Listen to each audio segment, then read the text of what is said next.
నా తండ్రి భాను ఆరోగ్య ప్రదాత. కొంచెం క్లౌడ్స్ మూసాయని ఇది ప్రాంగణం, ఇది వాతావరణం.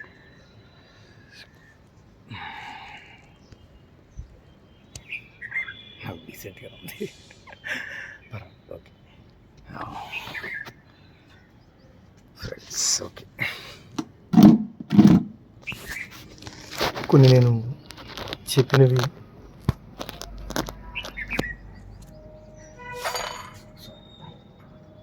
కొన్ని పాటిస్తే చాలా మంచిది ఫ్రెండ్స్. కొన్ని కాదు, అన్నీ. దైవాంశ దైవశక్తి కలగటం అనేది భగవద్వరం. అది ఎన్నో కోట్ల జన్మ పుణ్యఫలం ఉంటే కానీ అది రాదు. మాంసాలు శాకాహారులుగా మారటం కర్మ, అదృష్టం. అది అంటే కర్మ అంటే మంచి కర్మ, అదృష్ట ఫలితం గత జన్మ సుకృతం. అక్కడితో అతనికి రుణాలన్నీ పోయాయనమాట. అలాగే శాకాహారి మాంసాహారులకు వెళ్తాం కర్మ, అది చెడు కర్మ, అది గత జన్మ సుకృత వాసన. కర్మ ఫలితాలు అంటే ఆ జీవి ఇతను చంపాడు, మళ్ళీ తిరిగి ఇతను తింటున్నాడు అనమాట, అట్లా అనమాట. లేదా ఆ జీవి ఇతను చంపడం, ఆ జీవి మాంసం ఇతను తింటున్నాడు, అట్లా రకరకాలుగా ఈ కర్మ ఫలితాలు ఉంటూ ఉంటాయి. దీని నుంచి తప్పించుకోవాలంటే భగవద్ ధ్యానం, యోగా ఇవన్నీ మెల్లిగా అలవర్చుకుంటూ ఉంటే, పెద్దల మాటలు, పెద్దల ప్రసంగాలు, ఈ పురాణాలు, ఇతిహాసాలు, ఈ గాథలు వింటూ ఉంటే ఖచ్చితంగా మనకి అది ఎక్కడో గుచ్చుతుందన్నమాట.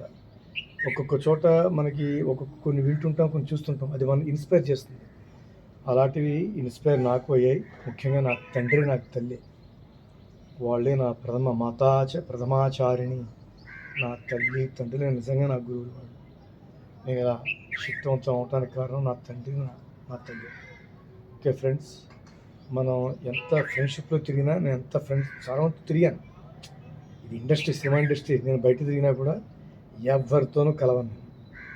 నా క్యారెక్టర్ ఇది నాకు తెలుసు.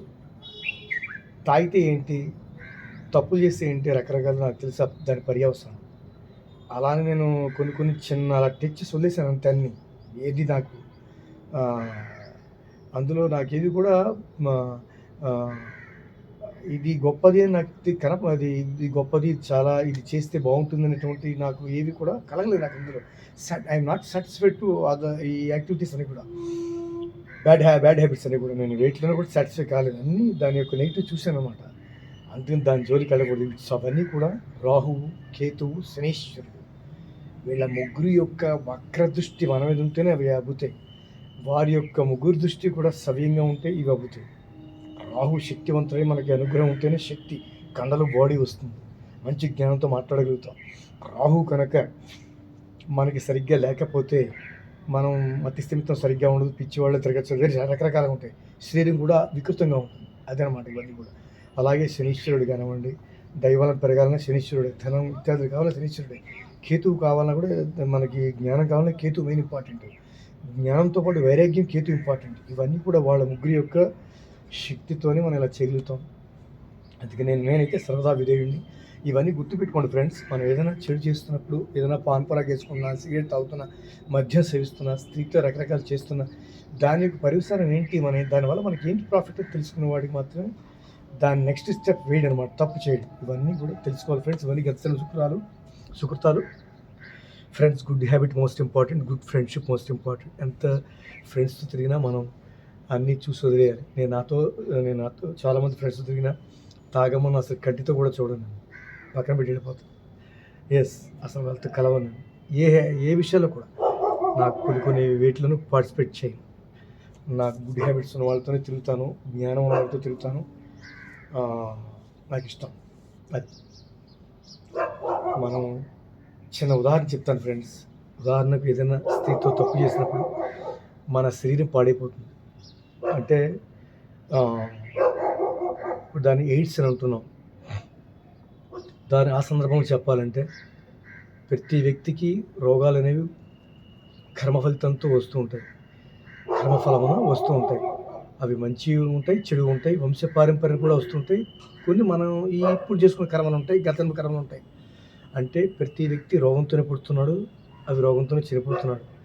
అటువంటప్పుడు నాకున్న రోగాలు నాకున్నాయి, ఒక స్త్రీకి ఉన్న రోగాలు స్త్రీకి ఉంటాయి, పరంపర నుంచి వచ్చేటటువంటివన్నీ కూడా. అందుకని ఇవన్నీ కూడా సంపర్కంలో చాలా ప్రమాదకరంగా జరుగుతుంటాయి అన్నమాట. శరీరం సృష్టించిపోవటం, రకరకాల వ్యాధులు రావటం అని జరుగుతాయి. పొరపాటున వ్యాధులు అటాక్ అయ్యి మనిషి పాడైపోతే ఏంటి ఫలితం? ఇంతటి మహోత్కృష్టమైన మానవ జన్మ దేనికి ఉపయోగించుకున్నాం? అది తర్వాత తెలుస్తుంది ఎండింగ్లో. అప్పుడు ఏం చేయలేము అనమాట. అందుకని ముందుగానే మేలుకోవటం అనేది it's God gift. Yeah friends, దాంతోనే మెయిన్ అందుకనే అవన్నీ చెప్పేదంటే పురాణాలు వినాలి, పెద్దల మాటలు వినాలి, కొన్ని చదువుకోవాలి.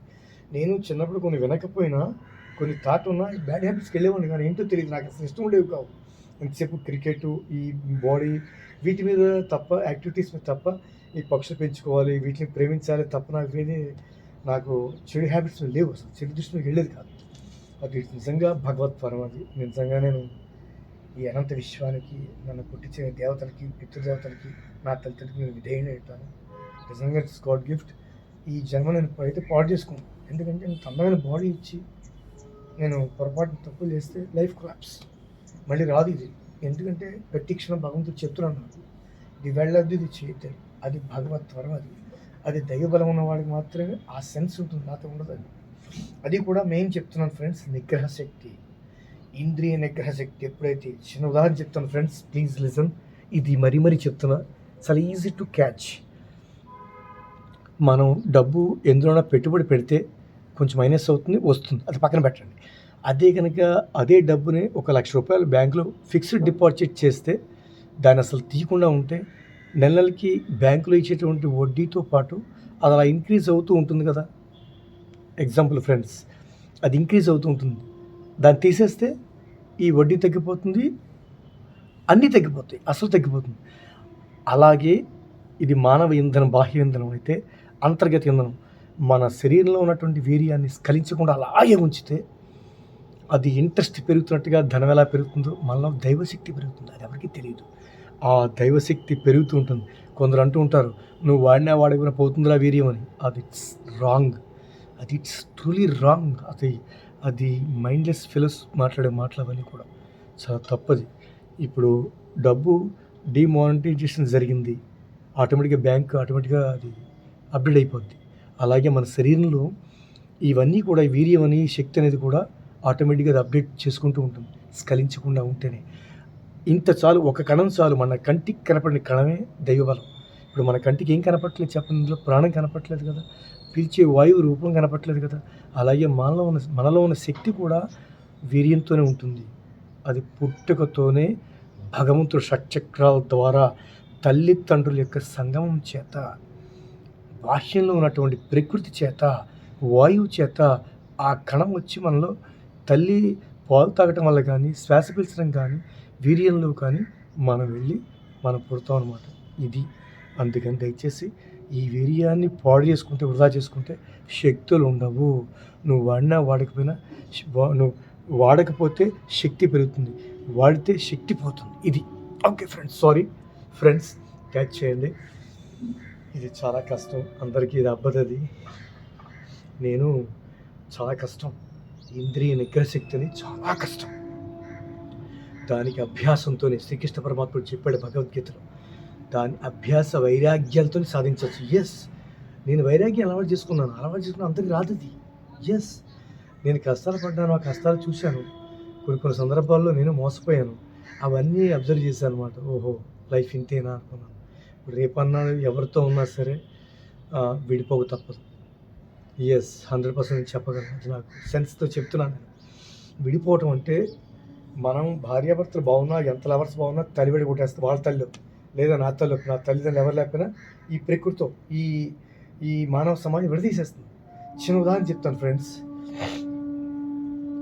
శివపార్వతులు కలిసి ఉన్నారా? లేదు. శ్రీ మహాలక్ష్మి నారాయణ కలిసి ఉన్నారనుకుంటున్నారా? లేదు. ఉన్నా కూడా వాళ్ళు యోగులు. బ్రహ్మదేవుడు, గాయత్రి మాత, సరస్వతి తల్లి, ఆవిడ రూపమే సరస్వతి అనుకోండి. ఒకే రూపంతో ఇద్దరు రకరకాలుగా పుడుతుంటారు. పద్మిని, ఉషాదేవి, ఛాయా సమిత అన్నట్టుగా వాళ్ళ రూపాలు అనేక రూపాలుగా వస్తారు. ఆవిడ అష్టలక్ష్మి, అమ్మ ఒకతే. 8 రకాలుగా వచ్చింది, అమ్మ ఒకతే. 33,33,33,33 అవతారాలు ఎత్తింది ఆవిడ. ఇలాగా ఒకటే ఆవిడ అనేక రూపాయలు పక్కన పెట్టి. అయితే వాళ్ళు నిత్య యోగులు వాళ్ళు. శ్రీ రాధాకృష్ణులు ఎప్పుడు కూడా వారు శారీరకంగా నా మీద ఆమె కౌగిలించుకున్న, ఆమె తాకినా కూడా శ్రీకృష్ణ పరమాత్మ మహాయోగి. ఆవిడ నిరంతరం టెస్ట్ పెడతానే ఉంది ఆవిడ. ఒకరి మించిన యోగులు, ఒకరి మించిన యోగులు వాడు ఇద్దరు కూడా. అందుకని వాళ్ళంతా కూడా ఈ సందర్భంలో చెప్పేది ఏంటంటే, శివపార్వతుల గురించి చెప్పుకుంటున్నాను నేను. అన్నీ చెప్తున్నాను. విడిపోయారు వాళ్ళు.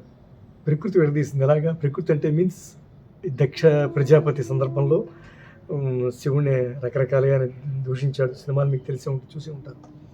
ఒక అందమైన మహాతల్లి, బంగారు తల్లికి శ్మశానవాసి కరెక్ట్ అని చెప్పేసి రకరకాలుగా ఉన్న అంతర్గత శక్తి వేరే విషయం. అయితే ఇలా ఏదో ప్రకృతి మొత్తం విడదీస్తుంది. అంటే ఎంత ప్రేమ ఉన్నా, ఎన్నున్నా విడిపోక తప్పదు, వైరాగ్యం తప్పదు, కష్టాలు తప్పవు, భోగం, రోగం, యోగం, ఈ మూడు దశలు ఉంటాయి. నేను యోగాన్ని అలవాటు చేసుకున్నాను. ఎందుకంటే నాకు తెలుసు యోగం అనేది శాశ్వతం. ఎప్పటికైనా ఈ భోగం అనిపించినా రోగంకి వెళ్ళాలి. రోగాలు ఈ భోగాలకి తర్వాత యోగమే. అయ్యయ్యో యోగికి వెళ్ళైపోయానే, దేవుని చూడలేకపోయానని చెప్పి అప్పుడు అనిపించిన ఉపయోగం లేదు. ఓకే, అందుకే నేను అలవాటు చేసుకున్నాను. ఓకే ఫ్రెండ్స్, నాకు చాలా ఇష్టమే స్త్రీ పొందు, అంటే స్త్రీ సంగమాలు, స్త్రీ శృంగారాలు నాకు ఇష్టమే. కానీ ఎందుకు అవాయిడ్ చేస్తున్నానంటే, ఎంత దూరంగా ఉంటుందంటే నాకు తెలుసు శక్తులు మొత్తం పోతాయి. అది ఓకే. సారీ ఫ్రెండ్స్, చాలా హ్యామర్ ఇచ్చాను మీకు. అది క్యాచ్ చేసిన వాడు చాలా క్యాచ్ చేయండి, మిగతా వాళ్ళు ఓకే నైస్, మీ ఇష్టం. జై జై జై నమ్మకం జై.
గొంతు ఆరిపోతూ ఉంటుంది. అంటే ఆరిపోవడం అంటే శ్వాసని స్తంభిస్తూ ఉంటాం, ఆపడం జరుగుతుంటుంది కాబట్టి ఆరిపోతూ ఉంటుంది. ఓకే,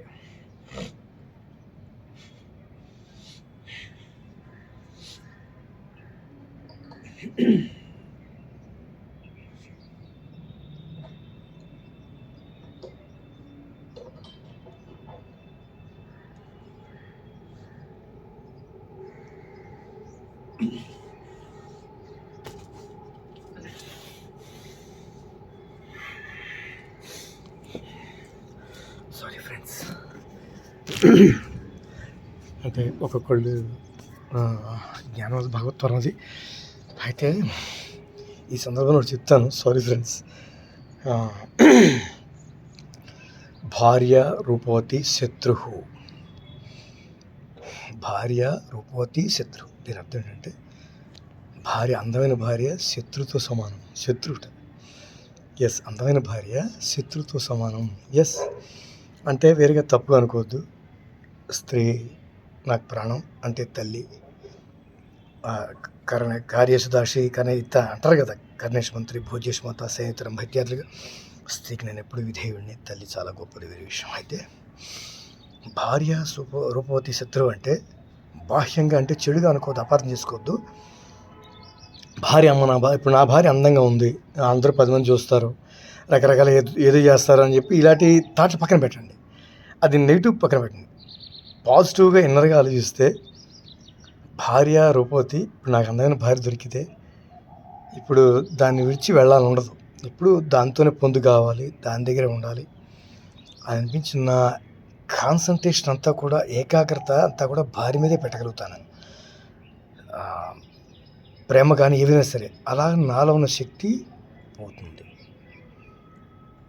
నాలో ఉన్న శక్తి మొత్తం పోతుంది. ఎందుకంటే దాంతోనే ఉండాలని చెప్పి దాంతోనే పొందు కోరుకుంటాను కాబట్టి ఇంక వేరే థాట్స్ రావు, వేరే లోకం ఉండవు. నేను చెప్పగలను, నాకు తెలిసేది, నాకు ఇష్టం అలాగే ఉంటాం బతకడం కూడా.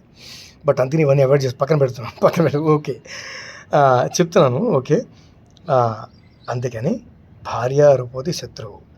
దీనివల్ల ఏంటంటే భార్యలోనే లోకంలో ఉండిపోయి మనిషి తనలో ఉన్నటువంటి కామము, క్రోధము, మోహము, లోహము ఇవే పెంచుకుంటాడు, జ్ఞానం రాదు. ఇది తన పాజిటివ్గా, మన ఈ లోపలగా ఈ సంసార జీవితాలు ఇవిగా. బయటికి వెళ్తే ఇది కూడా ప్రధానమైనటువంటిది. అందమైన భార్య చాలా ప్రమాదం. ఎందుకంటే కొన్ని ఉంటాయి చెప్పుకోలేనివి. మనం ఎంత కరెక్ట్గా ఉన్నా సమాజం డిఫరెంట్గా ఉంటుంది. ఇవన్నీ కూడా శైత్యాల కూడా వేరే పక్కన పెట్టండి. అందరికీ అలా వర్తించు అనుకోండి, వేరేగా తప్పుగా అపార్థం చేసుకోవద్దు. ఓకే, ఇది నా పర్సనల్గా అయితే భార్య రూపవతి నేను చేసుకున్న అందంగా, నాకు ఇష్టం అందమైన భార్యతో చేసుకుని ఉండాలని ఇష్టమే. బట్ త్వరగా పాడైపోతాం, మన శక్తి త్వరగా పోతుంది. అలాగే అట్ ది సేమ్ టైం తను కూడా పాడైపోతుంది. ఇవి నేను చాలామందిని చూశాను. చాలామంది నేను పక్కన పెడితే నా జన్మనిచ్చిన తల్లి తండ్రులని చూశాను. నా తండ్రి మంచి అందగాడు, మంచి బాడీ, నేను ఎక్సెట్రా ఏవి నేను చెప్పలేను, అన్నీ నెంబర్ 1 అనమాట. తండ్రి అసలు సూపర్ అనమాట, అని స్క్వేర్, నేను వర్ణించలేను. మా తల్లిగారు కూడా మంచి అందగత్తే, నాన్నగారి కన్నా హైట్ ఆవిడ. అసలు ఆల్ సర్వాంగ సుందరి మా అమ్మ.